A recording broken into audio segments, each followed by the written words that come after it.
आपण लहानपणी असं चुंबक घ्यायचो आणि टाचणी अशी त्याला छत्रीचा दांडा जो असतो ना असं उलटा, तर तो असं करायचो, त्याला ठेवायचो आणि त्या चुंबकाच्या साह्याने ती टाचपीन वर उभी राहायची, मध्ये अंतर असायचं. तुकाराम महाराजांनी सांगितलं तर लोह चुंबकाचे बळेन उभे राहिले निराळे.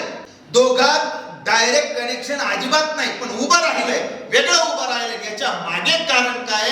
तर चुंबकाची त्याला मिळणारी शक्ती आहे. आता लगेच मी काही तुकाराम महाराजाला ती वैज्ञानिक होते असं नाही सांगणार, पण वैज्ञानिक दृष्टिकोन त्यांच्याकडे होता म्हणून त्यांनी हे सांगू शकले की नवसा कन्या पुत्र होती तो का करणे लागे पती. आपल्याला ते नाही कळत. जर मुलं तुम्हाला नवसानं होतात, नवरा करायची गरज नव्हती, एवढं साधं तत्व जर तुम्हाला कळत नसेल तर तुमच्या शिक्षणाचा फक्त पगारापुरताच विषय, बाकी तुमच्या शिक्षणाचा आणि तुमच्या बुद्धीचा, तुमच्या ज्ञानाचा